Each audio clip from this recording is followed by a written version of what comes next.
ਖਾਲਸਾ ਵਾਹਿਗੁਰੂ ਜੀ ਕੀ ਫਤਿਹ। ਸਤਨਾਮ ਸ੍ਰੀ Waheguru JIO. ਇੱਕ ਓੰਕਾਰ ਸਤਨਾਮ ਕਰਤਾ ਪੁਰਖ ਨਿਰਭਉ ਨਿਰਵੈਰ ਅਕਾਲ ਮੂਰਤ ਆਜੂਨੀ ਸੈਭੰ ਗੁਰ ਪ੍ਰਸਾਦ। कोट पराध हमारे खंडो अनक विधि समझावो। हम अज्ञान अल्प मत थोड़ी तुम अपन बिरद रखाओ। तुमरी शरण तुम्हारी आसा तुम ही सजन सुहेले। राखो राखण आर दयाला नानक करके गोले। जी राखो राखण आर दयाला नानक करके गोले। वाहिगुरु जी का खालसा वाहिगुरु जी की फतेह। ਸਾਹਿਬ ਸ੍ਰੀ ਗੁਰੂ ਗ੍ਰੰਥ ਸਾਹਿਬ ਮਹਾਰਾਜ ਦੀ ਬਖਸ਼ਿਸ਼ ਦੇ ਪਾਤਰ ਆਪ ਸਾਰੇ ਮਾਈ ਭਾਈ ਅੰਮ੍ਰਿਤ ਵੇਲੇ ਜਾ ਕੇ ਸਤਿਗੁਰਾਂ ਦੀ ਅੰਮ੍ਰਿਤਮਈ ਬਾਣੀ ਨਿਤਨੇਮ ਸਾਹਿਬ ਜੀ ਦੇ ਨਾਲ ਜੁੜ ਕੇ ਸਤਿਗੁਰੂ ਦੀ ਖੁਸ਼ੀਆਂ ਝੋਲੀ ਵਿੱਚ ਪਵਾ ਰਹੇ ਹੋ। ਆਓ ਗੁਰੂ ਮਹਾਰਾਜ ਧੰਨ ਗੁਰੂ ਗੋਬਿੰਦ ਸਿੰਘ ਮਹਾਰਾਜ ਸੀਸ 'ਤੇ ਮਿਹਰ ਭਰਿਆ ਹੱਥ ਰੱਖਣ। ਆਪਣੀ ਪਾਵਨ ਪਵਿੱਤਰ ਸੇਵਾਵਾਂ ਜੋ ਸਤਿਗੁਰੂ ਨੇ ਅੱਜ ਤਰੁੱਠ ਕੇ ਆਪਣੇ ਬੱਚੇ ਪਾਸੋਂ ਸ੍ਰੀ ਜਾਪ ਸਾਹਿਬ ਜੀ ਦੀ ਬਾਣੀ ਜਿਹਦੀ ਵਿਚਾਰ ਅਸੀਂ ਸਾਂਝ ਕਰਨੀ ਹੈ। ਗੁਰੂ ਸਾਹਿਬ ਆਪ ਰਸਨਾ 'ਤੇ ਬੈਠ ਕੇ ਜਿਉਂ ਬੁਲਾਵੇ ਤਿਉਂ ਬੋਲੇ। ਸੁਆਮੀ ਕੁਦਰਤ ਕਵਣ ਹਮਾਰੀ ਸਾਧ ਸੰਗ ਨਾਨਕ ਜਸ ਗਾਇਓ ਜੋ ਪ੍ਰਭ ਕੀ ਅਤ ਪਿਆਰੀ। ਸੋ ਐਸੇ ਦੀਨ ਦਿਆਲ ਸਤਿਗੁਰੂ ਦੀ ਬਾਣੀ ਨੂੰ ਅਸੀਂ ਵਿਚਾਰਨ ਦਾ ਆਪ ਗੁਰੂ ਸਾਹਿਬ ਮਿਹਰ ਭਰਿਆ ਹੱਥ ਰੱਖ ਕੇ ਸੇਵਾ ਲੈਣ। ਮਨ ਬਿਰਤੀਆਂ ਇਕਾਗਰ ਕਰੀਏ। ਸਾਰੇ ਰਸਨਾਂ ਨੂੰ ਪਵਿੱਤਰ ਕਰੋ ਤੇ ਪਿਆਰ ਨਾਲ ਆਖੋ ਜੀ ਸਤਨਾਮ ਸ੍ਰੀ ਵਾਹਿਗੁਰੂ। ਫੇਰ ਆਖੋ ਜੀ ਸਤਨਾਮ ਸ੍ਰੀ ਵਾਹਿਗੁਰੂ। ਜਾਪ ਸਾਹਿਬ ਦੀ ਬਾਣੀ, ਇਹ ਬਾਣੀ ਧੰਨ ਧੰਨ ਗੁਰੂ ਗੋਬਿੰਦ ਸਿੰਘ ਮਹਾਰਾਜ ਵੱਲੋਂ ਪਾਵਨ ਪਵਿੱਤਰ ਧਰਤੀ ਸ੍ਰੀ ਪੌਂਟਾ ਸਾਹਿਬ ਹਿਮਾਚਲ ਵਿਖੇ ਉਸ ਪਾਵਨ ਪਵਿੱਤਰ ਅਸਥਾਨ 'ਤੇ ਉਚਾਰੀ ਹੈ ਜਿੱਥੇ ਤਪ ਪ੍ਰਸਾਦ ਸੋਈਏ ਅਕਾਲ ਉਸਤਰ ਅਤੇ ਹੋਰ ਬੇਅੰਤ ਬਾਣੀਆਂ ਉਸ ਅਸਥਾਨ 'ਤੇ ਉਚਾਰੀਆਂ ਨੇ। ਧੰਨ ਧੰਨ ਗੁਰੂ ਗੋਬਿੰਦ ਸਿੰਘ ਮਹਾਰਾਜ ਉਸ ਨਦੀ ਦੇ ਕੰਢੇ ਸਤਿਗੁਰੂ 52 ਕਵੀ ਜੋ ਬੜੇ ਹੀ ਬੁੱਧੀਮਾਨ ਕਵੀ ਸਨ, ਪਰ ਮਹਾਰਾਜ ਆਪ ਸਭ ਤੋਂ ਕਵੀਆਂ ਦੇ ਕਵੀ ਸਨ। ਉਸ ਸਥਾਨ 'ਤੇ ਮਹਾਰਾਜ ਨੇ ਬਖਸ਼ਿਸ਼ ਦੇ ਸਦਕੇ ਇਹ ਬਾਣੀ ਉਚਾਰਨ ਕੀਤੀ ਹੈ ਜੋ ਸਾਡੀ ਨਿਤਨੇਮ ਦੀ ਜਦੋਂ ਅਸੀਂ ਨਿਤਨੇਮ ਪੰਜਾਂ ਪਿਆਰਿਆਂ ਪਾਸੋਂ ਅੰਮ੍ਰਿਤ ਦੀ ਦਾਤ ਲੈਂਦੇ ਹਾਂ ਅਤੇ ਉਹ ਸਾਨੂੰ 5 ਬਾਣੀਆਂ ਕਰਨ ਦੀ ਤਾਕੀਦ ਕਰਦੇ ਨੇ। ਪਰ ਹਰ ਇੱਕ ਸਿੱਖ ਨੂੰ ਨਿਤਨੇਮ ਕਰਨਾ ਅਤ ਜ਼ਰੂਰੀ ਹੈ। ਨਿਤਨੇਮ ਤੋਂ ਭਾਵ ਰੋਜ਼ ਦਾ ਨੇਮ। ਇਹ ਅੰਮ੍ਰਿਤਮਈ ਬਾਣੀ ਦੂਜੀ ਬਾਣੀ ਹੈ ਜੋ ਜਾਪ ਸਾਹਿਬ ਅਸੀਂ ਪੜ੍ਹਨੇ ਹਾਂ। ਤੋ ਜਦੋਂ ਮਹਾਰਾਜ ਕਵੀਆਂ ਦੇ ਨਾਲ ਬੈਠ ਕੇ ਵਿਚਾਰਾਂ ਕਰਦੇ ਸਨ ਅਤੇ ਵੱਖ-ਵੱਖ ਕਵੀ ਆਪਣੀ ਕਵਿਤਾਵਾਂ ਸੁਣਾਉਂਦੇ ਸਨ ਅਤੇ ਉੱਥੇ ਸੰਗਤਾਂ ਬਾਹਰੋਂ ਬਹੁਤ ਆਉਂਦੀਆਂ ਸਨ ਅਤੇ ਉਸ ਵੇਲੇ ਇੱਕ ਪੰਡਿਤ ਕਾਂਸ਼ੀ ਰਾਮ ਕਰਕੇ महाराज दे कोल आया, नमस्कार कीती, बड़ा प्रभावित होया, बड़े प्यारे बोल बोले कि धन गुरु गोबिंद सिंह महाराज गुरु नानक पातशाह ने ते ਜਿਹੜੀ ਮੁੱਢਲੀ ਬਾਣੀ ਹੈ ਜਪਜੀ ਸਾਹਿਬ ਮੂਲ ਮੰਤਰ ਦੀ ਬਾਣੀ ਉਚਾਰੀ ਹੈ ਤੇ ਆਪ ਵੀ ਉਹਨਾਂ ਦਾ ਪਰਮੇਸ਼ਰ ਦਾ ਰੂਪ ਹੋ, ਆਪ ਵੀ ਉਹੀ ਜੋਤ ਹੋ ਤੇ ਤੁਸੀਂ ਇਹ ਬਾਣੀ ਜਿਹੜੀ ਉਚਾਰ ਰਹੇ ਹੋ ਤੇ ਇਹਦਾ ਆਰੰਭਤਾ ਕਿੱਥੋਂ ਹੋਏਗੀ। ਤਾਂ ਦੇਖੋ ਗੁਰੂ ਮਹਾਰਾਜ ਨੇ ਇਹ ਵੱਡੀ ਗੱਲ ਹੈ ਕਿ ਆਪਣੇ ਵੱਡੇ ਸਤਿਗੁਰਾਂ ਦਾ ਜਿਹੜਾ ਮੂਲ ਮੰਤਰ ਦਾ ਸਰੂਪ ਛੋਟਾ ਇੱਕ ਓੰਕਾਰ ਸਤਿਗੁਰ ਪ੍ਰਸਾਦ, ਇਹ ਦਸਮ ਗ੍ਰੰਥ ਵਿੱਚ ਆਰੰਭਤਾ ਤੋਂ ਆਉਂਦਾ ਹੈ। ਦਸਮ ਗ੍ਰੰਥ ਦੀ ਸਭ ਤੋਂ ਮੁੱਢਲੀ ਬਾਣੀ ਹੈ। ਦਸਮ ਗ੍ਰੰਥ ਜਦੋਂ ਆਰੰਭ ਹੁੰਦਾ ਹੈ ਨਾ, ਉਦੋਂ ਸ੍ਰੀ ਜਾਪ ਸਾਹਿਬ ਦੀ ਇਹ ਜਿਨ੍ਹਾਂ ਨੇ ਦਰਸ਼ਨ ਕੀਤੇ ਹੋਣ ਉਹਨਾਂ ਨੂੰ ਪਤਾ ਹੈ। ਸੋ ਇਹ ਪਹਿਲੀ ਬਾਣੀ ਹੈ ਔਰ ਇਹ ਬਾਣੀ ਸਾਧ ਸੰਗਤ ਗੁਰੂ ਸਾਹਿਬ ਨੇ ਇਹ ਕਿਹਾ ਕਿ ਇਹ ਬਾਣੀ ਪੜ੍ਹਨ ਨਾਲ ਇੱਕ ਬੁੱਧੀ ਸੂਖਸ਼ਮ ਹੋਏਗੀ, ਕਿਉਂਕਿ ਇਹਦਾ ਜਾਪ ਕਰਨ ਨਾਲ, ਜਾਪ ਸਾਹਿਬ, ਜਾਪ ਤੋਂ ਭਾਵ ਹੀ ਹੁੰਦਾ ਕਿ ਜਾਪ ਤੋਂ ਭਾਵ ਹੁੰਦਾ ਕਿ ਬਾਰ-ਬਾਰ ਜਪਣਾ। ਮਾਰੇ ਕਹਿੰਦੇ ਨੇ ਜੋ ਜੋ ਜਪੈ ਤਿਸ ਕੀ ਗਤ ਹੋਏ, ਜਾਂ ਇਸ ਤਰ੍ਹਾਂ ਕਹਿ ਲਓ ਬਾਰੰਬਾਰ ਬਾਰ ਪ੍ਰਭ ਜਪੀਏ। ਕਿਉਂਕਿ ਕੋਈ ਵੀ ਇਹ ਨਹੀਂ ਕਿ ਕੋਈ ਕਵੇ ਤੁਹਾਨੂੰ ਇੱਕ ਬਾਣੀ ਨੂੰ ਬਾਰ-ਬਾਰ ਕਿਉਂ ਪੜ੍ਹਨਾ ਹੈ। ਤੋ ਸਾਧ ਸੰਗਤ ਬਾਰ-ਬਾਰ ਪੜ੍ਹ ਕੇ ਹੀ ਸਾਨੂੰ ਬਾਣੀ ਦਾ ਗਿਆਨ ਹੋਣਾ ਹੈ। ਮਹਾਰਾਜ ਤੇ ਕਹਿੰਦੇ ਨੇ ਕਹੈ ਨਾਨਕ ਸਦਾ ਗਾਵੋ, ਇਸ ਬਾਣੀ ਨੂੰ ਸਦਾ ਗਾਉਂਦੇ ਰਿਹਾ ਕਰੋ, ਭਾਵੇਂ ਜਪਜੀ ਹੈ, ਜਾਪ ਹੈ, ਆਨੰਦ ਹੈ, ਚੁਪਈ ਹੈ, ਸੁਖਮਣੀ ਸਾਹਿਬ ਹੈ। ਤੋ ਜਾਪ ਤੋਂ ਭਾਵ ਕਿ ਇਹ ਅਖੰਡ ਚੱਲੇ, ਬਲਕਿ ਇਹਨੂੰ ਬਾਰ-ਬਾਰ, ਇਹਦੇ ਵਿੱਚ ਕਈ ਅੱਖਰ ਬਾਰ-ਬਾਰ ਆਉਣਗੇ। ਨਮਸਤੰ ਅਗੰਜੇ, ਨਮਸਤੰ ਅਭੰਜੇ, ਇਹ ਅੱਖਰ ਆਉਣਗੇ ਨਾ, ਇਹ ਕਈ ਵਾਰੀ ਅਗੰਜੇ ਅਭੰਜੇ ਆਉਣਗੇ ਪਰ ਉਹਨਾਂ ਦੇ ਅਰਥ ਚੇਂਜ ਹੋਣਗੇ। ਨਮਸਤੰ ਅੱਖਰ ਕਿੰਨੀ ਵਾਰ ਆਏਗਾ, ਨਮਸਤਸਤ ਇਹ ਵੀ ਤੁਸੀਂ ਪੜ੍ਹਦੇ ਹੋ ਕਿੰਨੀ, ਇਹਨੂੰ ਬਾਰ-ਬਾਰ ਕਿਸੇ ਚੀਜ਼ ਦਾ ਆਣਾ, ਇਹਨੂੰ ਵੀ ਜਾਪ ਵਿਦਵਾਨਾਂ ਨੇ ਕਿਹਾ ਹੈ। ਤੋ ਇਹ ਬਾਣੀ ਦੇਖੋ ਗੁਰੂ ਗ੍ਰੰਥ ਸਾਹਿਬ ਦੀ ਜਿਹੜੀ ਬਾਣੀ ਹੈ ਨਾ, ਉਹ ਸ਼ਾਂਤੀ ਦੀ ਹੋ ਗਈ, ਭਗਤੀ ਹੋ ਗਈ, ਗਿਆਨ ਦਾ ਸੋਮਾ ਹੈ। ਤੇ ਜਿਹੜੀ ਦਸਮ ਗ੍ਰੰਥ ਦੀ ਬਾਣੀ ਹੈ ਇਹ ਸੂਰਵੀਰਤਾ, ਯੋਧੇ ਤੇ ਬਹਾਦਰਾਂ ਨੂੰ ਇਹ ਜਨਮ ਦਿੰਦੀ ਹੈ। ਤੋ ਇਹ ਬਾਣੀ ਸੰਤ ਤੋਂ ਸਿਪਾਹੀ ਕਰਦੀ ਹੈ, ਕਿਉਂਕਿ ਇਸ ਬਾਣੀ ਦੇ ਵਿੱਚ ਉਹ ਵੀਰ ਰਸ ਹੈ। ਕਿਉਂਕਿ ਜੀਵਨ ਦੇ ਵਿੱਚ ਵੀਰ ਰਸ ਨਹੀਂ ਹੋਏਗਾ ਨਾ ਤੇ ਤੁਹਾਨੂੰ ਹਮਲਾਵਰ ਬਾਹਰੋਂ ਆ ਕੇ ਤੁਹਾਡੇ ਨੂੰ ਗੁਲਾਮ ਬਣਾ ਦੇਣਗੇ। ਇਹ ਇਤਿਹਾਸ ਮੈਂ ਕਈ ਵਾਰੀ ਆਪ ਜੀ ਨਾਲ ਸਾਂਝ ਕੀਤਾ ਹੈ ਕਿ ਹਿੰਦੁਸਤਾਨ 2000 ਸਾਲ ਗੁਲਾਮ ਰਿਹਾ ਹੈ, ਪਰ ਮਹਾਰਾਜ ਨੇ ਇਹ ਸੰਤ ਸਿਪਾਹੀ ਦੀ ਪ੍ਰਥਾ ਚਲਾ ਕੇ ਪੰਥ ਨੂੰ ਮੁਕੰਮਲ ਕੀਤਾ ਹੈ। ਕਿਉਂਕਿ ਇਹ ਪੰਥ ਤਾਂ ਹੀ ਪੂਰਾ ਹੋਣਾ ਸੀ ਜਿੱਥੇ ਸੰਤ ਦੀ ਇਹ ਪ੍ਰਥਾ ਚੱਲ ਰਹੀ ਸੀ, ਉੱਥੇ ਸਿਪਾਹੀ ਪੁਣਾ ਵੀ ਜ਼ਰੂਰੀ ਸੀ, ਭਾਵ ਸ਼ਸਤਰ ਰੱਖਣਾ ਜ਼ਰੂਰੀ ਸੀ। ਜਿਸ ਤਰ੍ਹਾਂ ਅਸੀਂ ਪਿਛਲੇ ਦੀਵਾਨਾਂ ਵਿੱਚ ਵੀ ਸਾਂਝ ਕੀਤਾ ਕਿ ਰਾਮ ਜੀ ਨੂੰ ਵੀ ਸ਼ਸਤਰ ਧਨੁਸ਼ ਚੁੱਕਣਾ ਪਿਆ ਉਸ ਰਾਵਣ ਦਾ ਵੱਧ ਕਰਨ ਵਾਸਤੇ। ਜੇ ਮਾਲਾ ਲੈ ਕੇ ਮੰਦਰਾਂ ਦੇ ਵਿੱਚ ਮੂਰਤੀਆਂ ਵਿੱਚ ਬੈਠ ਜਾਂਦੇ ਤੇ ਹਮਲਾਵਰਾਂ ਨੇ ਉਹਨਾਂ ਦੇ ਘਰ-ਬਾਰ ਲੁੱਟ ਕੇ ਲੈ ਜਾਣੇ ਸਨ, ਪਰ ਉਹਨਾਂ ਨੇ ਫਿਰ ਸਮਾਂ ਪਾ ਕੇ ਧਨੁਸ਼ ਵੀ ਚੁੱਕਿਆ। ਕਿਸ਼ਨ ਜੀ ਨੇ ਵੀ ਆਪਣੇ ਮਾਮੇ ਦਾ ਵੱਧ ਕਰਨ ਵਾਸਤੇ ਵੀ ਸ਼ਸਤਰ ਚੁੱਕੇ। ਤੋ ਇਹ ਗੱਲ ਤਾਂ ਕਹਿਣੀ ਸਾਡੇ ਵਾਸਤੇ ਗਲਤ ਹੈ ਕਿ ਸ਼ਸਤਰ ਕਿਉਂ ਚੁੱਕੇ। ਸ਼ਸਤਰ ਹਮੇਸ਼ਾ ਜ਼ੁਲਮ ਦੇ ਖਿਲਾਫ ਤੇ ਆਪਣੀ ਰੱਖਿਆ ਵਾਸਤੇ ਸ਼ਸਤਰ ਹਰ ਕੋਈ ਚੁੱਕ ਸਕਦਾ ਹੈ। ਇਹ ਪ੍ਰਥਾ ਗੁਰੂ ਗੋਬਿੰਦ ਸਿੰਘ ਮਹਾਰਾਜ ਨੇ ਸਾਡੀ ਝੋਲੀ ਵਿੱਚ ਪਾਈ ਹੈ ਕਿ ਇੱਕ ਪੰਥ ਨੂੰ ਮੁਕੰਮਲ ਕਰਨਾ ਪਏਗਾ। ਤੋ ਇਹ ਬਾਣੀ ਸਾਧ ਸੰਗਤ ਵੀਰ ਰੱਸੀਆਂ ਦੀ ਬਾਣੀ ਹੈ। ਧਿਆਨ ਦੇਣਾ ਜਰਾ ਇੱਕ ਵਾਰੀ। ਦੇਖੋ ਮੈਂ ਕਈ ਵਾਰੀ ਇਤਿਹਾਸ ਪੜ੍ਹਨਾ ਤੇ ਸਾਨੂੰ ਬੜੀਆਂ ਚੀਜ਼ਾਂ ਮਿਲਦੀਆਂ ਨੇ। ਜਦੋਂ ਮੈਂ ਨਿਹੰਗਾਂ ਦਾ ਇੱਕ ਵਾਰੀ ਇਤਿਹਾਸ ਪੜ੍ਹ ਰਿਹਾ ਸੀ ਨਾ, ਤੇ ਨਿਹੰਗ ਜਦੋਂ ਲੜਦੇ ਸਨ ਨਾ ਤੇ ਉਹਨਾਂ ਨੂੰ ਜਾਪ ਸਾਹਿਬ ਕੰਠ ਹੁੰਦਾ ਸੀ। ਅੱਜ ਕੱਲ੍ਹ ਤੇ ਕੰਠ ਵਾਲੀ ਪ੍ਰਥਾ ਹੀ ਖਤਮ ਹੈ। ਅੱਜ ਕੱਲ੍ਹ ਤੇ ਸਾਨੂੰ ਸਭ ਤੋਂ ਔਖੀ ਬਾਣੀ ਜਾਪ ਸਾਹਿਬ ਲੱਗਦੀ ਹੈ। ਮੈਨੂੰ ਖਿਮਾ ਕਰ ਦੇਣਾ, ਗੁਰੂ ਗ੍ਰੰਥ ਸਾਹਿਬ ਵਿੱਚ ਸਭ ਤੋਂ ਔਖੀ ਬਾਣੀ ਜਿਹੜੀ ਹੈ ਨਾ ਉਹ ਵੇ ਸ੍ਰੀ ਜਪਜੀ ਸਾਹਿਬ। ਤੇ ਸਭ ਤੋਂ ਸਰਲ ਬਾਣੀ ਪਤਾ ਕਿਹੜੀ ਹੈ? ਉਹ ਵੇ ਸ੍ਰੀ ਜਾਪ ਸਾਹਿਬ। ਜੇ ਤੁਸੀਂ ਇਹਦਾ ਬਾਰੰਬਾਰ ਰਟਨ ਕਰੋਗੇ, ਬਹੁਤ ਸਿੰਪਲ ਬਾਣੀ ਹੈ।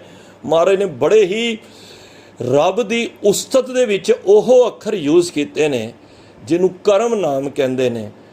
ਤੋਂ ਮਹਾਰਾਜ ਦੀ ਦੇਖੋ ਕਿੰਨੀਆਂ 1157 ਵਾਰ ਉਸ ਪਰਮਾਤਮਾ ਦੀ ਉਸਤਤ ਦੇ ਵਿੱਚ ਇਹ ਅੱਖਰ ਉਸ ਪਰਮਾਤਮਾ ਦੇ ਵਾਸਤੇ ਯੂਜ਼ ਕੀਤੇ ਨੇ। ਔਰ ਇਹ ਵੀ ਕਹਿ ਦਿੱਤਾ ਕਿ ਇਹ ਮੁਕੰਮਲ ਅਰਥ ਨਹੀਂ ਨੇ ਜਾਂ ਮੁਕੰਮਲ ਅੱਖਰ ਨਹੀਂ ਨੇ। ਤੋ ਇਹ ਚੀਜ਼ਾਂ ਗੁਰੂ ਗੋਬਿੰਦ ਸਿੰਘ ਮਹਾਰਾਜ ਨੇ ਆਪਣੇ ਜੀਵਨ ਵਿੱਚ ਲਿਆ ਕੇ ਵੀਰ ਰਸ ਪੈਦਾ ਕੀਤਾ ਹੈ। ਦੇਖੋ ਬਣੀਏ ਦੇ ਘਰ ਪੁੱਤਰ ਪੈਦਾ ਹੁੰਦਾ ਹੈ ਨਾ, ਧਿਆਨ ਦੇਣਾ, ਕੀ ਨਾਮ ਰੱਖਦਾ ਹੈ? ਲక్ష్ਮੀ ਨਾਰਾਇਣ ਜਾਂ ਧਨੀ ਰਾਮ ਜਾਂ ਦੌਲਤ ਰਾਏ, ਐਵੇਂ ਦੇ ਨਾਮ ਹੁੰਦੇ ਨੇ ਨਾ। ਪਰ ਗੁਰੂ ਗੋਬਿੰਦ ਸਿੰਘ ਮਹਾਰਾਜ ਜਦੋਂ ਯੁੱਧ ਜਿੱਤ ਕੇ ਆਏ, ਆਪਣੇ ਬੱਚੇ ਦਾ ਨਾਮ ਪਤਾ ਕੀ ਰੱਖਿਆ? ਅਜੀਤ ਸਿੰਘ, ਜੁਝਾਰ ਸਿੰਘ, ਜ਼ੋਰਾਵਰ ਸਿੰਘ ਤੇ ਫਤਿਹ ਸਿੰਘ। ਇਹ ਵੀਰ ਰਸ ਵਾਲੇ ਦੀ ਇਹ ਨਿਸ਼ਾਨੀਆਂ ਨੇ। ਉਹ ਸੰਸਾਰ ਵਿੱਚ ਅਣਖ ਤੇ ਗਹਿਰਤ ਦੀ ਜ਼ਿੰਦਗੀ ਵਿੱਚ ਜੀਂਦਾ ਹੈ। ਉਹ ਕਿਸੇ ਦੇ ਅੱਗੇ ਭਿਖਾਰੀ ਨਹੀਂ ਬਣਦਾ ਹੈ ਭਿਖਾਰੀ ਉਸ ਦਾਤਾ ਦੇ ਅੱਗੇ, ਕਿਸੇ ਬੰਦੇ ਦੇ ਅੱਗੇ ਨਹੀਂ ਝੁਕਦਾ, ਕਿਉਂਕਿ ਬੰਦਾ ਆਪ ਹੀ ਉਸ ਦੇ ਅੱਗੇ ਭਿਖਾਰੀ ਹੈ। ਤੋ ਗੁਰੂ ਗ੍ਰੰਥ ਸਾਹਿਬ, ਗੁਰੂ ਦਸਮ ਗ੍ਰੰਥ ਵਿੱਚ ਇਹ ਬਾਣੀ ਆਰੰਭਤਾ ਤੋਂ ਪਹਿਲੇ ਅੰਗ ਤੋਂ ਆਰੰਭ ਹੁੰਦੀ ਹੈ। ਤੋ ਮਹਾਰਾਜ ਨੇ ਇਸ ਵਿੱਚ ਜਾਪ ਸਾਹਿਬ ਜੋ ਕਾਂਸ਼ੀ ਰਾਮ ਪੰਡਤ ਜੀ ਆਏ ਸਨ, ਉਹਨਾਂ ਦੀ ਬੇਨਤੀ ਸੁਣ ਕੇ ਮਹਾਰਾਜ ਨੇ ਇਹ ਬਾਣੀ ਜਦੋਂ ਉਚਾਰ ਰਹੇ ਸਨ, ਤੇ ਸਭ ਤੋਂ ਪਹਿਲਾਂ ਮਹਾਰਾਜ ਨੇ ਪਤਾ ਕਿਹੜਾ ਅੱਖਰ ਯੂਜ਼ ਕੀਤਾ? ਉਹ ਸੀ ਇੱਕ ਓੰਕਾਰ ਸਤਿਗੁਰ ਪ੍ਰਸਾਦ। ਦੇਖੋ ਵਡਿਆਈ ਸ੍ਰੀ ਗੁਰੂ ਗ੍ਰੰਥ ਸਾਹਿਬ ਨੂੰ ਹੀ ਦਿੱਤੀ ਉਹਨਾਂ ਨੇ ਕਿ ਉਹ ਪਰਮਾਤਮਾ ਇੱਕ ਹੈ, ਸਰਬ ਵਿਆਪਕ ਹੈ, ਇੱਕ ਰਸ ਹੈ। ਇੱਕ ਰਸ ਤੋਂ ਭਾਵ ਹੋਰ ਸਮਝ ਲਓ, ਕਈ ਵਾਰੀ ਗੱਲ ਨੂੰ ਨਹੀਂ ਸਮਝ ਆਉਂਦੀ ਨਾ, ਜਿਹੜੇ ਅਭਿਆਸੀ ਬੈਠੇ ਨੂੰ ਸਮਝ ਜਾਣਗੇ ਇੱਕ ਰਸ ਕੀ ਹੈ। ਦੇਖੋ ਅਸੀਂ ਜਿਤਨੇ ਬੈਠੇ ਆ ਨਾ, ਮੈਂ ਸਮਝਣਾ ਵਾ, ਮੈਨੂੰ ਖਿਮਾ ਕਰ ਦੇਣਾ, 100 ਸਾਲ ਤੋਂ ਬਾਅਦ ਅਸੀਂ ਕੋਈ ਵੀ ਨਹੀਂ ਹੋਵਾਂਗੇ ਜਿਤਨੇ ਅਸੀਂ ਬੈਠੇ ਆ, ਤੇ ਸ਼ਾਇਦ 100 ਸਾਲ ਪਹਿਲਾਂ ਕੋਈ ਹੈ ਵੀ ਨਹੀਂ ਸੀ। ਫਿਰ ਕੀ ਭਾਵ ਹੋਇਆ ਕਿ ਅਸੀਂ ਨਿਰੰਤਰ ਲਗਾਤਾਰ ਨਹੀਂ ਆ, ਅਸੀਂ ਆਏ ਤੇ ਚਲੇ ਗਏ। ਜਿਸ ਤਰ੍ਹਾਂ ਤੇਲ ਦੀ ਧਾਰ ਹੁੰਦੀ ਹੈ ਨਾ, ਪਤਲੀ ਜੀ, ਨਿਰੰਤਰ ਵਗਦੀ ਰਹਿੰਦੀ ਹੈ। ਪਰਮਾਤਮਾ ਵੀ ਇੱਕ ਰਸ ਹੈ, ਉਹ ਟੁੱਟਦਾ ਨਹੀਂ ਜੇ। ਅਸੀਂ ਆਏ, ਸਾਡੇ ਤੋਂ ਪਹਿਲਾਂ ਫਰੀਦਾ ਕਿੱਥੇ ਤੈਂਡੇ ਮਾਪਿਆਂ ਜਿੰਨੀ ਤੂੰ ਜਾਣੋਏ, ਤੈ ਪਾਸੋਂ ਉਹ ਲੱਦ ਕੇ ਤੂੰ ਅਜੇ ਨਾ ਪਤਿਣੋਏ। ਸਾਡੇ ਤੋਂ ਪਹਿਲਾਂ ਕਿੰਨੇ ਆਏ ਚਲੇ ਗਏ, ਦੇਖਤ ਨੈਣ ਚਲਿਓ ਜਗ ਜਾਈ, ਦੇਖਦਿਆਂ ਦੇਖਦਿਆਂ ਕਿੰਨੇ ਹੀ ਚਲੇ ਗਏ, ਪਰ ਉਹ ਇੱਕ ਥਿਰ ਨਹੀਂ ਨੇ।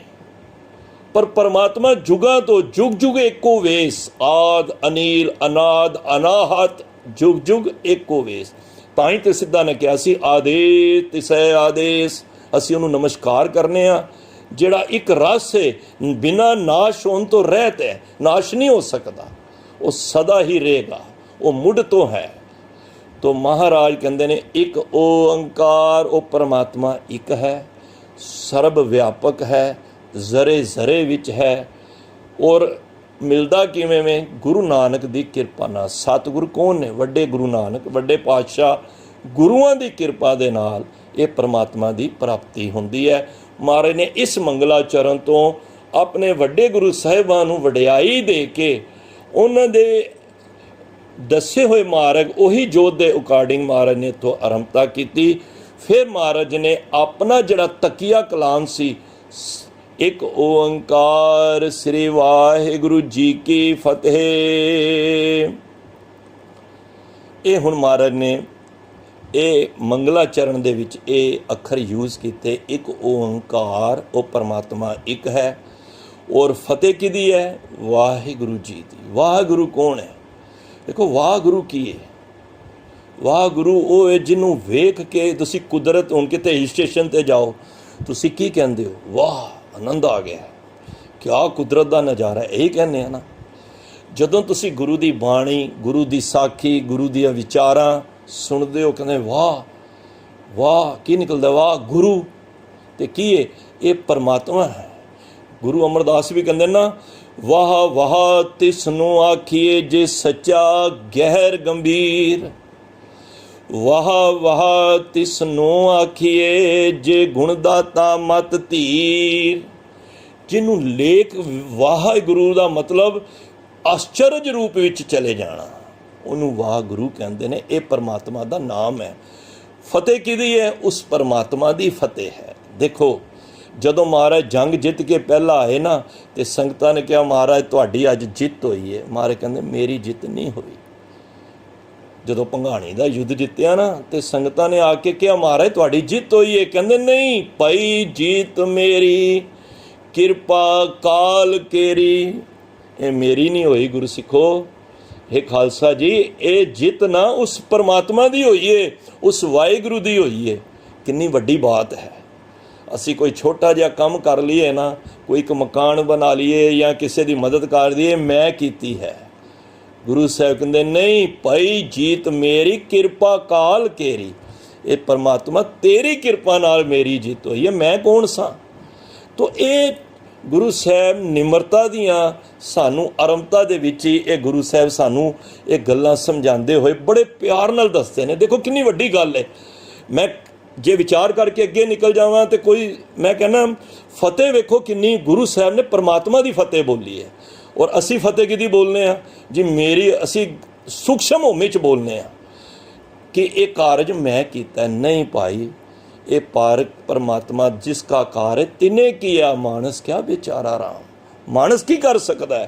तो अगों मारे कहते ने बाणी का नाम उचारते ने, जाप श्री मुखवाक पातशाही दसवीं।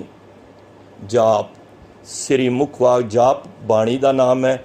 बाणी इस सिरलेख के हेठ महाराज ने कोई भी बाणी उचारो ना, जिस तरह जपजी साहब के अंदर से पढ़ने जप, अगों असी भावें सत्कार नाल जप जी साहिब करने आ, ये बुद्धिजीवां ने एक सत्कार वजों जाप बाणी का नाम है, असी जाप साहिब करने। कभी भी सिख कवे कि पढ़े, जाप नहीं पढ़िया, जाप साहिब जी की बाणी पढ़ी है असी।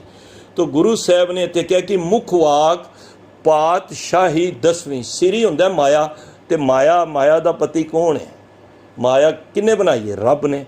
तो रब प्रति ये श्री अखर आया है, भुलेखा कढ़ दिए कि महाराज कितने माया नूं वडियाई दे के गल कर रहे। नहीं, माया नूं बनाण वाला वो पति परमेश्वर प्रभु है। तो मुख वाक ये मतलब कि सुभाएमान जिहड़ा गुरु साहब का मुखड़ा है ना, गुरु गोबिंद सिंह महाराज का, उन्हां दे मुख दे विचों ये पातशाही दसवीं, क्योंकि कवि अपनी कोई भी रचना रचदा है, मैं पहला भी कहा सी, वो अपना नाम जरूर अंकित करता है। तो गुरु साहब ने भुलेखा कढ़ दिता कि कोई सोचे कि किसी देवी देवता की या किसी होर दी बाणी है, किसी सिख की बाणी है।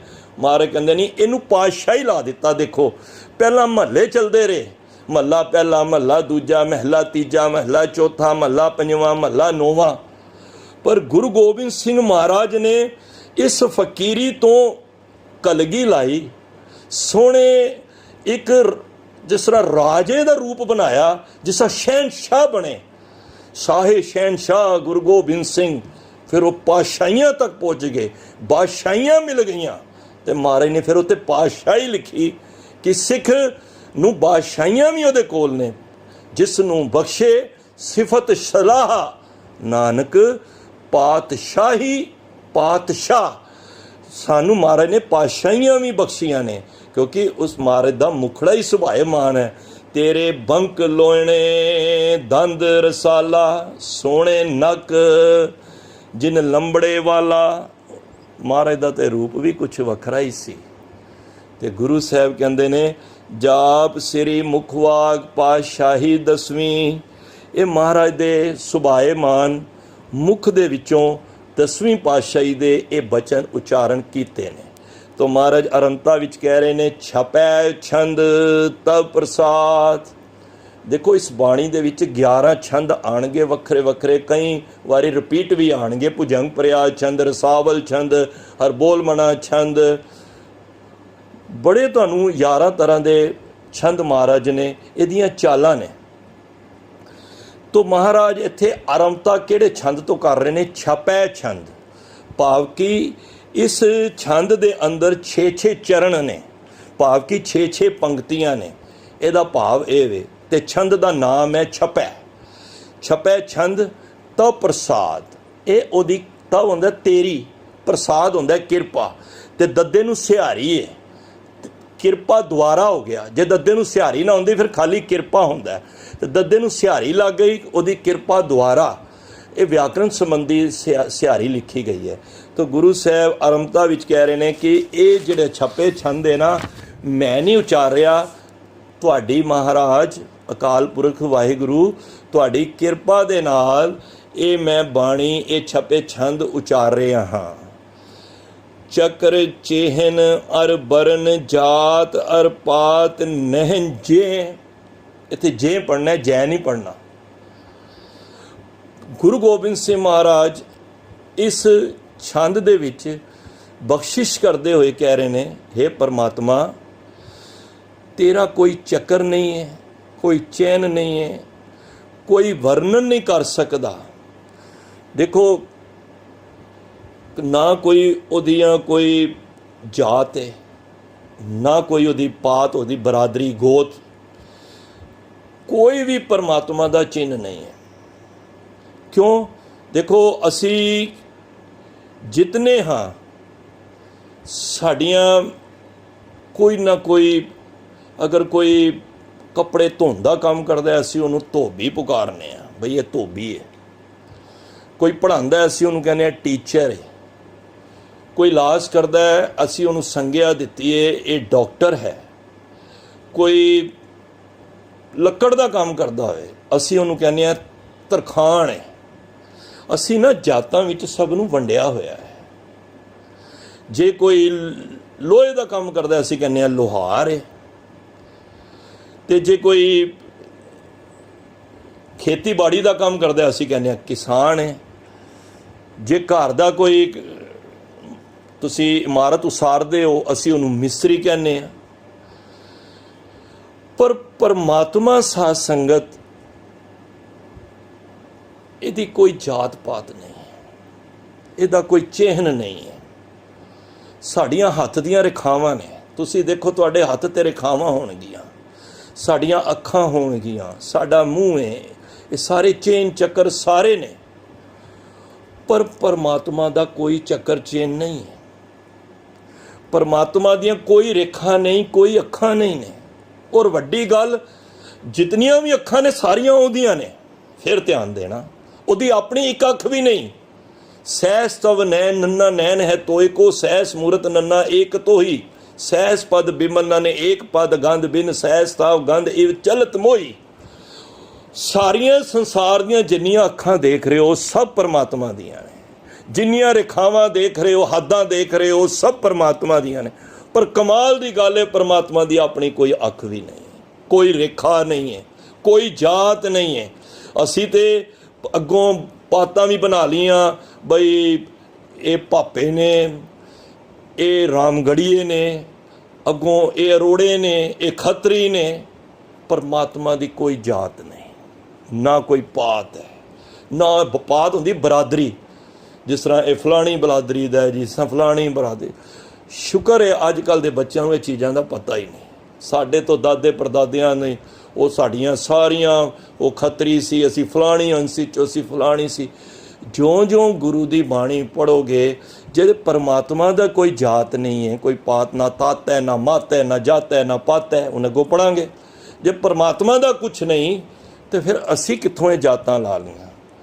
असी तो सारे परमात्मा दे बनाए हुए, अवर अल्लाह नूर उपाया कुदरत के सब बंदे, एक नूर ते सब जग उपजया कौन भले को मंदे। असी आपस विच ये चीज़ां क्यों वंड लियां? परमात्मा दी कोई ना जात है, ना पात है, ना उहदा चक्कर है, ना चेहन है, ना कोई उहदी वरण है। परमात्मा इन्हां चीज़ां तो उत्ते है। ते जे असी परमात्मा दा रूप बनना चाहते हैं तो असी भी इन्हां सब चीज़ां तो हट के असी भी अपने नामां दे अगे गोत ना लगाइए, ना बरादरी ना लगाइए। जी फलाना सिंह ते अगों ये फलानी कुल दा मैं नाम की लैना है, कोई चोपड़ा है, कोई आनंद है, कोई बेदी है, कोई भाटिया है, कोई की है, असी लाने ना। नहीं, जे लाना है तो खालसा लगाओ। सानू तो महाराज ने कुछ भी लाने का उसने कहा जे सिंह ही ला दो, सिंह तो लाना ही है ना, कोर ला लो। सानू गुरु गोबिंद सिंह महाराज ने अमृत छकाया, उस टाइम सब नू सिंह बना दिता, पर बदकिस्मती साडी असी अमृत नू पासे करके कई सिंह भी नहीं लाते, फलाना पलटा अगे अपनी जात ला देंदे ने, सिंह ढाई देंदे ने। महाराज ने सिंह जरूरी किया है। जे परमात्मा की कोई जात नहीं, पात नहीं, बरादरी नहीं, गोत नहीं, तो सिक्खा फिर तेरी कित्थों आ गई। ये कई चीज़ों के कोड साढ़े सारिया इस धर्म की दुनिया विच आ गई ने। तो गुरु साहब कहते हैं इस समझाने का मतलब यही है कि परमात्मा का कोई चक्कर नहीं है, चेन नहीं है, बरन नहीं है, कोई जात नहीं है। रूप रंग अरेख भे को कह ना सकत कह, ओदा कोई रूप नहीं है कि तुसी सोचो वो लंबे दंदां वाला होएगा, सोहना नक होएगा, ओदे वाल सोहने होणगे, ओदा रूप ही नहीं है। कोई सोचे वो पेंट दे विच होएगा या धोती पाई होएगी उसने या किसी वड्डे चोले विच होएगा, नहीं, परमात्मा दा कोई ऐसा रूप नहीं है। वो ते रूप ना रेख ना रंग किछ त्रै गुण ते प्रभ भिन्न। तुहानू हुण कोई कहे हवा दा की रूप है, हवा दा की रंग है, तुसी दस दोगे? परमात्मा दा कोई रंग नहीं है, कोई रूप नहीं है। तो वो की है? रूप ना रेख, रूप रंग और रेख पे को कह ना सकत कह।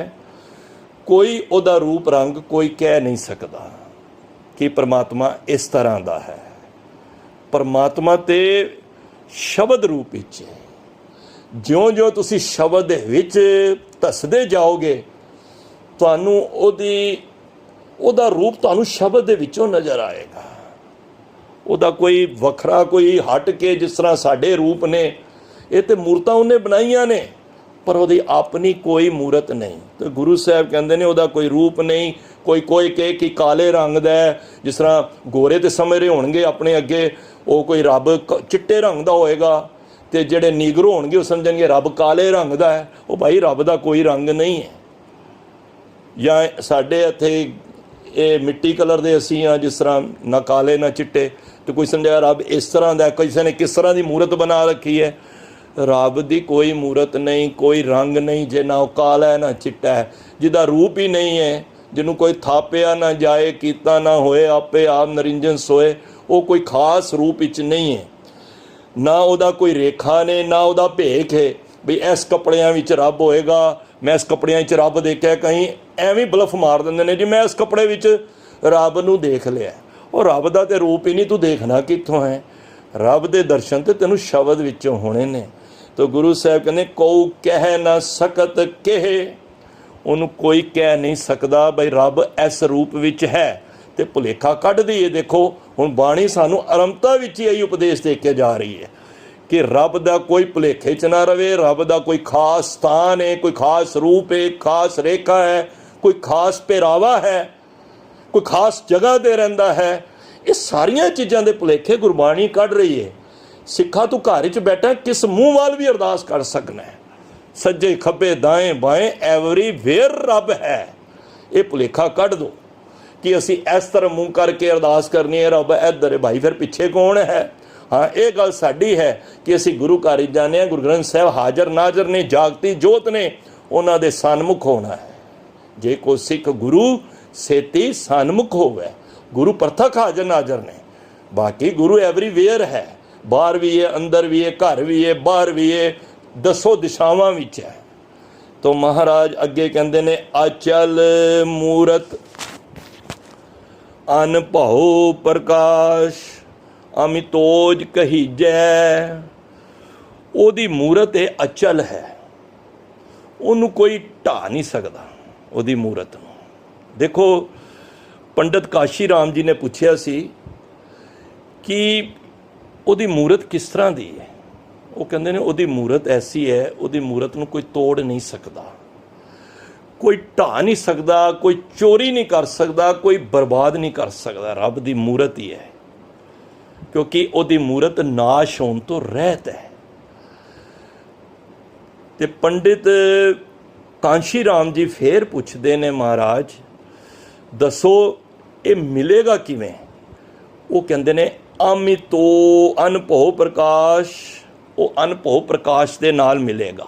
ਭਾਵ ਰੱਬ ਨੂੰ ਜਿੰਨੇ ਮਿਲਣਾ ਹੈ ਨਾ, ਹੁਣ ਆ ਜਾਓ ਗੱਲ ਮਿਲਣਾ ਕਿਵੇਂ, ਅਨਭਉ ਪ੍ਰਕਾਸ਼ ਦੇ ਨਾਲ ਫੀਲ ਕਰਕੇ। ਇਹ ਪੰਡਿਤ ਟੈਗੋਰ ਨਾਥ ਜੀ ਹੋਏ ਨੇ, ਉਹਨਾਂ ਕੋਲ ਕੋਈ ਸ਼ਰੀਰ ਆਇਆ ਸੀ ਤੇ ਉਹ ਪੁੱਛਦਾ ਹੈ ਕਿ ਰਵਿੰਦਰ ਨਾਥ ਜੀ ਇਹ ਮੈਨੂੰ ਦੱਸੋ, ਤੁਸੀਂ ਸਾਨੂੰ ਰੱਬ ਦੇ ਦਰਸ਼ਨ ਕਰਾ ਸਕਦੇ ਹੋ? ਉਹ ਮੁਸਕਰਾ ਪਏ, ਕਿਉਂਕਿ ਉਹਦੀ ਮੂਰਤ ਇਹ ਅਚਲ ਹੈ। ਉਹ ਕਹਿੰਦੇ ਨੇ ਦਰਸ਼ਨ?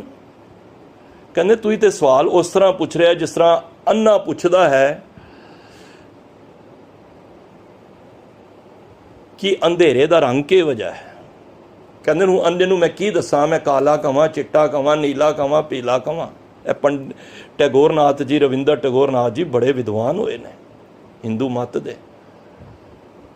ਉਹ ਕਹਿੰਦੇ ਨੇ ਕੋਈ ਸਵਾਲ ਇਸ ਤਰ੍ਹਾਂ ਪੁੱਛ ਰਿਹਾ ਹੈ ਕਿ ਇੱਥੋਂ ਭਾਵ ਲੱਗਦਾ ਹੈ ਕਿ ਉਹਨਾਂ ਦੀ ਵਿਚਾਰਧਾਰਾ ਗੁਰੂ ਗ੍ਰੰਥ ਸਾਹਿਬ ਦੇ ਨਾਲ ਮੇਲ ਖਾ ਰਹੀ ਹੈ ਕਿ ਰੱਬ ਕੋਈ ਮੂਰਤ, ਕੋਈ ਚਿੱਤਰ, ਕੋਈ ਮੂਰਤੀ ਇਸ ਤਰ੍ਹਾਂ ਦਾ ਨਹੀਂ ਹੈ। ਰੱਬ ਨੂੰ ਅਨੁਭਵੀ ਪ੍ਰਕਾਸ਼ ਨਾਲ ਮਿਲ ਪ੍ਰਾਪਤ ਕੀਤਾ ਜਾ ਸਕਦਾ। ਉਹਦੇ ਵਾਸਤੇ ਸਾਨੂੰ ਸ਼ਰਧਾ ਚਾਹੀਦੀ ਹੈ। ਵੱਡੀ ਗੱਲ ਹੈ, ਮੇਰੇ ਵਿੱਚ ਸ਼ਰਧਾ ਨਹੀਂ। ਹੁਣ ਤੁਸੀਂ ਹਵਾ ਨੂੰ ਕਹੋ ਹਵਾ ਨੂੰ ਫੜ ਲਵਾਂ, ਮੈਂ ਸ਼ਸਤਰ ਨਾਲ ਇਹਨੂੰ ਵੱਢ ਦੇਵਾਂ, ਹਵਾ ਨੂੰ ਕੋਈ ਵੇਖ ਸਕਦਾ? ਹੁਣ ਮੈਂ ਬੋਲ ਰਿਹਾ, ਮੇਰੀ ਬੋਲ ਨੂੰ ਕੋਈ ਪਕੜ ਕਰ ਸਕਦਾ? ਇਹੀ ਫੀਲਿੰਗ ਕਰਨੀ ਇਹ ਰੱਬ ਹੈ। ਇਹ ਅਨੁਭਵੀ ਪ੍ਰਕਾਸ਼ ਕਰਨਾ, ਇਹਨੂੰ ਕਹਿੰਦੇ ਨੇ ਅਨੁਭਵ ਕਰਨਾ। ਤਾਂ ਗੁਰੂ ਸਾਹਿਬ ਕਹਿੰਦੇ ਨੇ ਉਹ ਉਹਦੀ ਮੂਰਤ ਅਚਲ ਹੈ। ਅਮਿਤੋ ਅਨਭਉ ਪ੍ਰਕਾਸ਼, ਉਹਦਾ ਪ੍ਰਕਾਸ਼ ਹੈ, ਅਨੁਭਵ ਪ੍ਰਕਾਸ਼ ਹੈ। ਤੇ ਉਹਦਾ ਜਿਹੜਾ ਪ੍ਰਕਾਸ਼ ਹੈ ਕਿਸੇ ਨੇ ਬਣਾਇਆ ਨਹੀਂ ਉਸ ਨੂੰ, ਉਹ ਆਪਣੇ ਆਪ ਵਿੱਚ ਪ੍ਰਕਾਸ਼ਮਾਨ ਹੈ। ਰੋਜ਼ ਮੂਲ ਮੰਤਰ ਹੀ ਪੜ੍ਹਨੀਆਂ, ਸੈਭੰ, ਆਪਣੇ ਆਪ ਤੋਂ ਪ੍ਰਕਾਸ਼ਮਾਨ ਹੋਇਆ ਪਿਆ ਹੈ। ਅਸੀਂ ਸਾਰੇ ਮਾਤਾ ਦੇ ਗਰਭ ਵਿੱਚੋਂ ਆਏ ਹਾਂ। ਜਿੰਨੇ ਜੀਵ ਜੰਤੂ ਨੇ ਸਭ ਪੈਦਾ ਕੀਤੇ ਗਏ ਨੇ, ਰੱਬ ਕਿਸੇ ਦਾ ਪੈਦਾ ਕੀਤਾ ਨਹੀਂ ਹੈ। ਉਹ ਆਪਣੇ ਆਪ ਵਿੱਚੋਂ ਪੈਦਾ ਹੋਇਆ ਹੈ। ਰੱਬ ਵਰਗਾ ਦੂਜਾ ਹੈ ਵੀ ਕੋਈ ਨਹੀਂ। ਰੱਬ ਕੇਵਲ ਇੱਕ ਹੀ ਹੈ, ਉਹਨੂੰ ਕਿਸੇ ਨੇ ਬਣਾਇਆ ਨਹੀਂ ਹੈ। ਜੇ ਰੱਬ ਨੂੰ ਜੰਮਿਆ ਹੁੰਦਾ ਤਾਂ ਉਹਦੀ ਮਾਂ ਵੀ ਹੁੰਦੀ, ਫਿਰ ਜੇ ਮਾਂ ਹੁੰਦੀ ਤਾਂ ਫਿਰ ਅੱਗੋਂ ਨਾਨਾ ਵੀ ਹੁੰਦਾ, ਫਿਰ ਨਾਨੀ ਵੀ ਹੁੰਦੀ। ਨਹੀਂ, ਰੱਬ ਅੱਗੇ ਆਉਂਦਾ ਨਾ ਅਜੂਨੀ, ਉਹ ਜੂਨਾ ਤੋਂ ਰਹਿਤ ਹੈ। ਅਸੀਂ ਸਾਰੇ ਜੂਨੀਆਂ ਵਿੱਚ ਹਾਂ। ਤਾਂ ਗੁਰੂ ਸਾਹਿਬ ਕਹਿੰਦੇ ਨੇ ਉਹ ਅਮਿਤੋਜ ਕਹੀਜੈ। ਅਮਿਤੋਜ ਹੁੰਦਾ ਉਹਦੇ ਬਲ ਨੂੰ ਦੱਸਿਆ ਨਹੀਂ ਜਾ ਸਕਦਾ। ਦੇਖੋ ਸਾਡਾ ਬਲ ਹੈ ਜਿਹੜਾ, ਉਹ ਇੱਕ ਲਿਮਟ ਹੈ। ਤੁਹਾਡੇ ਸਾਹਮਣੇ ਕੋਈ ਚੀਜ਼ ਰੱਖ ਦਿੱਤੀ ਜਾਏ, ਹਿਲਾਓ ਇਹਨੂੰ, ਤੁਸੀਂ 10 ਕਿਲੋ ਨੂੰ ਲਾ ਲੋਗੇ, 20 ਨੂੰ ਲਾ ਲੋਗੇ, 100 ਨੂੰ ਲਾ ਲੋਗੇ। ਤੁਹਾਡੇ ਅੱਗੇ 500 ਕਿਲੋ ਰੱਖ ਦਿਓ, ਕੋਈ ਪਹਿਲਵਾਨ ਨੇ 700 ਕਿਲੋ ਲਾ ਦੇਗਾ। ਸਾਡੇ ਮਨੁੱਖ ਦੀ ਤਾਕਤ ਇੱਕ ਲਿਮਟ ਹੈ, ਔਰ ਉਹ ਵੀ ਸਰੀਰ ਕਰਕੇ। ਜਦੋਂ ਜਰ ਆ ਗਈ, ਜਰ ਆਈ ਜੋ ਬਣ ਹਾਰਿਆ, ਉਦੋਂ ਉਹ ਵੀ ਨਹੀਂ ਰਹਿੰਦਾ। ਪਰ ਪਰਮਾਤਮਾ ਦੀ ਉਹ ਅਮਿਤੋਜ ਜਿਹਨੂੰ ਕਹਿੰਦੇ ਨੇ, ਚਲੋ ਹੋਰ ਸੌਖਾ ਉਦਾਹਰਨ ਲੈ ਲਈਏ। ਤੁਸੀਂ ਹੇਮਕੁੰਟ ਸਾਹਿਬ ਜਾਂਦੇ ਹੋ, ਕਈ ਵਾਰੀ ਪਹਾੜਾਂ ਤੋਂ ਇੰਨਾ ਭਾਰੀ ਪੱਥਰ ਗਿਰ ਜਾਂਦਾ ਹੈ, ਕਈ ਵਾਰੀ ਤਾਂ ਛੋਟਾ ਗਿਰਦਾ ਹੈ। ਉਹ ਮਿਲਟਰੀ ਵਾਲੇ ਆਉਂਦੇ ਨੇ 8-10 ਹੱਥਾਂ ਨਾਲ ਹੀ ਚੁੱਕ ਕੇ ਥੱਲੇ ਸੁੱਟ ਦਿੰਦੇ ਨੇ। ਪਰ ਕਈ ਵਾਰੀ ਐਸਾ ਵੱਡਾ ਪੱਥਰ ਆ ਜਾਂਦਾ ਹੈ ਕਿ 2-2 3 ਦਿਨ ਅਸੀਂ ਰੁਕਣਾ ਪੈਂਦਾ ਹੈ। ਅਤੇ ਫਿਰ ਕੀ ਵੇਖਦੇ, ਉਹ ਪੱਥਰ ਬੰਦਿਆਂ ਦੇ ਹੱਥ 'ਚ ਨਹੀਂ ਹੈ, ਫਿਰ ਉਹਨੂੰ ਬੰਬ ਬਲਾਸਟ ਨਾਲ ਉਡਾਉਂਦੇ ਨੇ। ਅਤੇ ਪਰਮਾਤਮਾ ਕੋਲ ਉਹ ਸ਼ਕਤੀ, ਉਹ ਤਾਕਤ ਹੈ। ਕਿੰਨੀ ਵੱਡੀ ਤਾਕਤ ਹੈ! ਇਹ ਸਾਰੀ ਸ੍ਰਿਸ਼ਟੀ ਨੂੰ 1 ਮਿੰਟ 'ਚ ਬਣਾ ਦੇਗਾ, ਉਡਾ ਦੇਗਾ। ਉਹ ਤਾਂ ਛੋਟਾ ਜਿਹਾ ਬੰਬ ਸੀ ਨਾ। ਰੋਜ਼ ਪੜ੍ਹਦੇ ਹੋ, ਖਿੰਨ ਮੈਂ ਥਾਪ ਉਥਾਪਨ ਹਾਰਾ। ਉਹ ਜਦੋਂ ਚਾਹਵੇ ਧਰਤੀ ਨੂੰ ਸਮੇਟ ਲੈ। ਜਬ ਆ ਕਰਕ ਕਰਤ ਹੋ ਕਬੂ, ਤੁਮ ਮੈਂ ਮਿਲਤ ਦੇ ਤਰ ਸਭੂ। ਜਦੋਂ ਚਾਹਵੇ ਉਹ ਆਪਣੇ ਨਾਮ ਮਿਲਾ ਦੇਵੇ, ਇਹ ਧਰਤੀ ਨੂੰ ਖਾਕ ਕਰ ਦੇਵੇ। ਜਦੋਂ ਚਾਹਵੇ ਕੀਤਾ ਪਸਾਓ, ਇੱਕੋ ਕਵਾਓ। ਇੱਕ ਬੋਲ, ਇੱਕ ਸ਼ਬਦ ਦੇ ਨਾਲ ਧਰਤੀ ਨੂੰ ਬਣਾ ਸਕਦਾ ਹੈ। ਸਾਨੂੰ ਇੱਕ ਮਕਾਨ ਬਣਾਉਣ ਕਿੰਨਾ ਸਮਾਂ ਲੱਗਦਾ ਹੈ, ਪਰਮਾਤਮਾ ਨੂੰ ਨਹੀਂ ਲੱਗਦਾ। ਪਰਮਾਤਮਾ ਨੂੰ ਇਹ ਖੰਡ ਬਰੰਡ ਬਣਾਉਣ ਵਿੱਚ ਤੁਸੀਂ ਸੋਚ ਰਹੇ ਹੋਵੋਗੇ ਕਿ ਬੜਾ ਕੁਝ ਸਮਾਂ ਲੱਗਿਆ ਹੋਏਗਾ, ਪਰ ਪਰਮਾਤਮਾ ਨੂੰ ਸਮਾਂ ਨਹੀਂ ਲੱਗਿਆ, ਉਹਨੂੰ ਖਿਨ ਭਰ ਲੱਗਿਆ ਹੈ। जब उदकरख करा करतारा प्रजा धर तब देह अपारा। ये सारी प्रजा महाराज कहते ने उन्हें कोई देर नहीं लाई, उन्हें सकिंटां दे विच एक बोल दे कारण इस धरती नूं साज दिता। असी एक मकान बनाना है, अक्सर उदाहरण है, तो कितना समा साल लग जाता, तो कन्नी हथ ला लेंदा भाई मकान बनाना बड़ा औखा है भाई, मिस्त्रियां नाल खप कितना भंबल पूसे ने, और रब ने इतना कुछ बना दिता, मुकदा ही नहीं पिया, देंदा दे लैंदे थक पाए, जुगा जुगंतर खा ही खाएं। घर का राशन एक बारी पाओ 15 दिन की, 10 दिन ये चीज़ मुक गई, ये चीज़ मुक गई। परमात्मा ने जो कुछ पाया सो एका वार। ये नहीं कि परमात्मा कहता चल हुण मुक गया, हुण मैं आसमान तो होर चीज़ां सुटना वा, फिर तुहाडे वास्ते लकड़ ही नहीं मुकदी पई, लोहा ही नहीं मुकदा पिया, पानी नहीं मुक रहा, हवा नहीं, कितना ही परमात्मा कोल, इतना कुछ परमात्मा कोल है, उन्हें बार बार नहीं पांदा। असी घर दे राशन नूं किन्नियां चीज़ां रोज़ लद्दी जाने, ये भी लिया, घर वाली लिस्ट दिंदी, ये भी लिया, ये भी लिया, ये लियाने फिर मुक गईयां ने। पर परमात्मा ने जदों दी सृष्टि साजी है, आसन लोए लोए भंडार जो किछ पाया सो एका वार। उन्हें इको वार धरती च पा दिता, भाई खावो खर्चो रल मिल पाई, फोट ना आवे वध दो जाए। जे दुनियावी उदाहरण लईए दे नाल ओहदे पाया होईयां चीज़ां कदी नहीं मुकदियां, तुसी जुगां तक खा सकते हो, जुगा जुगंतर खा ही खाएं। मारे कहते जुगा तक खांदा रहता ना, मुकना ही नहीं है, उहदे भंडार भरे पे ने, अगनत भरे भंडार। दद्दा दाता एक है सबको देवनहार, दिन दे तोट ना आवे अगनत भरे भंडार। कदी सुनिया उहदे घर दे विच राशन मुक गया, अरबां जीव रह रहे ने, सब नूं रोजी रोटी देई जा रहा है। क्यों? क्योंकि उहदे विच ताकत है, उन्हें कोई बार बार नहीं पाया। जे चीज़ां दी सानूं समझ आ गई, असी बंदियां दे पिछे ही नहीं भजांगे, अरे किसी दे बंदे दे कुछ है ही नहीं हथ विच, सब कुछ परमात्मा दे हथ है। तो गुरु साहब कहते हैं अचल मूरत अनभव प्रकाश अमितोज कहीजै, ओदा बल इतना है। कोट किन्ना बल है? महाराज कहते कोट इंद इंद्राण शाह शहान गणीजै। करोड़ा कोट टैंके नूं सिहारी है, करोड़ा हो गया, करोड़ा ही इंद्र वर्गे राजे, इंद्रां दे भी अगों राजे, शाह शहान वड्डे वड्डे शाह, जितने भी जिन्हां दी गिणती नहीं है, ये सब परमात्मा दे बनाए ने। ये परमात्मा अगे कुछ भी नहीं ने, ये सब परमात्मा दे बनाए हुए ने। ये सानू महाराज सुचेत कर रहे हैं। तो हुण महाराज कहते त्रिभवन महीप सुर नर असुर, नेत नेत बण तृण कहत। त्रिभवन तीनों कालों में, स्वर्ग लोक मात्र लोक पाताल लोक, 3 लोक मन्ने गए ने। महीप राजे, मही हुंदा है धरती ते पै पति, धरती दा पति राजी भाव वो परमात्मा। तिन्ना लोकां दा जिहड़ा महीप परमात्मा है, जिन्ने सुर देवते ने, नर मनुख ने, असुर दैंत ने, नेत नेत बण तृण कहत, सारे तनू कह रहे ने। देखो नेत नेत, कोई भी ग्रंथ जदों भी मतलब कि ग्रंथ की समाप्ति होंदी है ना, तो उहदे बाहर लिख देते हैं ना इति। किसी हिंदू ग्रंथों में देखो ना, जदों ग्रंथ की समाप्ति होगी वो कहते लिख देंगे ना इति, बाद इस तो बाद खत्म है, और कोई नहीं है। तो पर परमात्मा नेत है। नेत तो भाव ये भी विद्वान करते हैं, जे मैं कथा कर दी ना यदि होर विद्वानों ने हज़ारां ने की है, तुसी मत सोचो कि यही कथा है, नहीं, वो नेत है, वो कदी मुक्कड़ वाली ही नहीं है।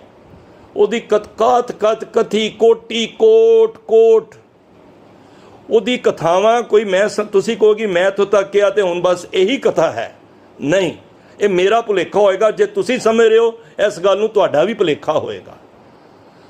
तो ਜਿਹੜੇ ग्रंथ ने वो कहते हैं ना इति, बस ये ग्रंथ इत्थे खत्म है। पर परमात्मा नीति है, नेत नेत है। तो महाराज कहते ने वो सारियां सुर नर असुर सारे ही उसका वर्णन करते पे ने। तब सर्वनाम, तब हुंदा तेरे, सर्वनाम तेरे बहुत नाम, कथै कवन, एवें पढ़ना है, तब सर्वनाम कथै कवन, कर्म नाम बहुत समत, एवें विश्राम दे के फिर रिपीट कर दिए, तब सर्वनाम कथै कवन कर्म नाम वर्णत सुमत। मारे कहते ने तेरे बड़े नाम ने, कथै कवन की कवन कथे करिए, कर्म नाम तेरे जिन्ने भी नाम ने ना, ये जितने भी तुहानू गुरु ग्रंथ साहिब विच नाम मिलणगे, अगों दसम ग्रंथ विच जिहड़े 1150 तो उत्ते महाराज ने नाम दिते ने ना, ये सारे महाराज दे परमात्मा दे ना कर्म नाम ने। कर्म नाम समझते हैं ना कि किसी ने वो वेख्या कि बड़ा ही दयालु है, उन्हें नाम दयाल रख दिता। किसी ने वेख्या धरती की पालना कर रहा है, उन्हें गोपाल रख दिता। किसी ने वेख्या ये जियां ते तरस करता है, उन्हें करुणानिधि रख दिता। किसी ने दरत्या धरती का आसरा है, तो उन्हें ए वाला दूजा नाम रख दिता। किसी ने क्या बड़ी बख्शिश करता है, उन्हें करीम रख दिता। पर कहते ने उहदे नाम बड़े ने, जेहबा तेरे नाम कथे तेरे जेहबा, सतनाम तेरा पूरबला, कीर्तन नाम कथे तेरे जेबा। वाहिगुरु कीर्तन नाम, ये सारे कीर्तन नाम ने, कथे तेरे जेबा, सतनाम तेरा परा पूरबला। पर उहदा जिहड़ा नाम है वो सतनाम है, जिन्हें गुरु नानक पातशाह ने कहा एक ओंकार सतनाम, उहदा नाम सदा रहन वाला है। जिहड़ा बाकी दुनिया के नाम साडे तुहाडे सब मुक जाने ने, साडी मौत होनी है, कुछ भी 50-100 सालों बाद सब नाम मुक जाने ने, पर परमात्मा का नाम कदी मुकेगा नहीं। तो गुरु साहब कहते ने बरनत सुमत, ये जितने भी नाम तुसी लै रहे हो, एक कर्म नाम ने, गुणवांची नाम कहते ने, इन्हां नूं गुणवांची नाम भी तुसी कह सकते हो। गुणां नूं वेख के उहदे नाम रखे गए ने, पर परमात्मा दे नाम जिन्नी जिन्नी बरनत सुमत वर्णन किया है अपनी सुमत अनुसार, जिन्हां जिन्हां ने परमात्मा दे नाम दसे ने। तो गुरु गोबिंद सिंह महाराज अज इस पहली पौड़ी के अंदर उस परमात्मा का वो रूप जो भुलेखियां दे विच लोकी जी रहे सन कि इस तरह का परमात्मा होएगा, ये वजे कपड़े पाए होणगे, ये वजा रंग होएगा, इत्थे रहिंदा होएगा, ये वजियां रेखावां होणगियां जिस तरह साडे हत्थ दियां रेखावां ने, इस तरह का अख होणगे, इस तरह का नग होएगा। परमात्मा ने कह दिता गुरु गोबिंद सिंह महाराज, परमात्मा का कोई रूप नहीं है, कोई रंग नहीं, कुछ नहीं, वो तो जरे जरे विच है। उन्होंने पाना है, जिस तरह पूछया सी पंडित कांशी राम जी ने किस तरह पाया जा सकता है, तो महाराज ने कहा उन्होंने अनुभवी प्रकाश के नाल।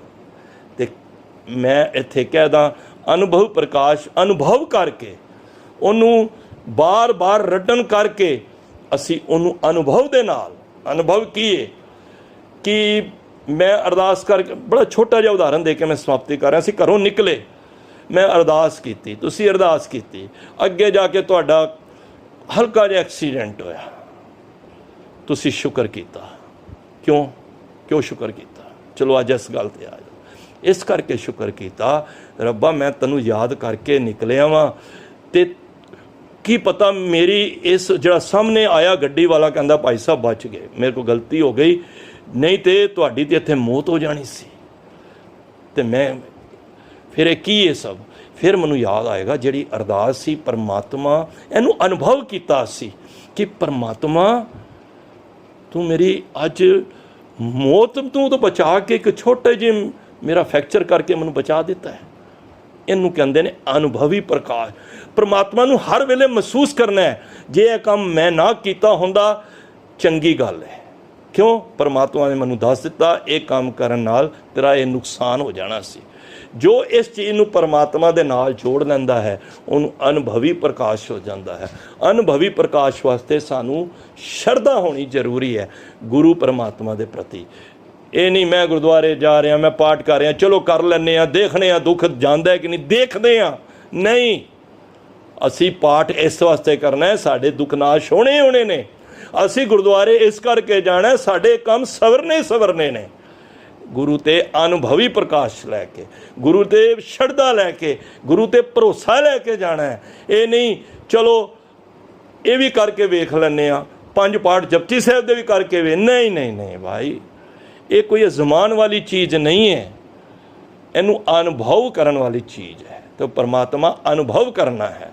ਪਰਮਾਤਮਾ ਕੋਈ ਇਹ ਨਹੀਂ ਹੈ ਕਿ ਤੁਹਾਨੂੰ ਕੋਈ ਸਾਹਮਣੇ ਆ ਕੇ ਤੁਹਾਡੇ ਆਏਗਾ। ਪਰਮਾਤਮਾ ਨੇ ਕੋਈ ਕਾਰਜ ਕਰਨਾ, ਕਿਸੇ ਦੇ ਥਰੂ ਕਰਵਾ ਦੇਣਾ ਹੈ, ਉਹਨੂੰ ਸਿਰਫ ਅਨੁਭਵ ਕਰੀਏ।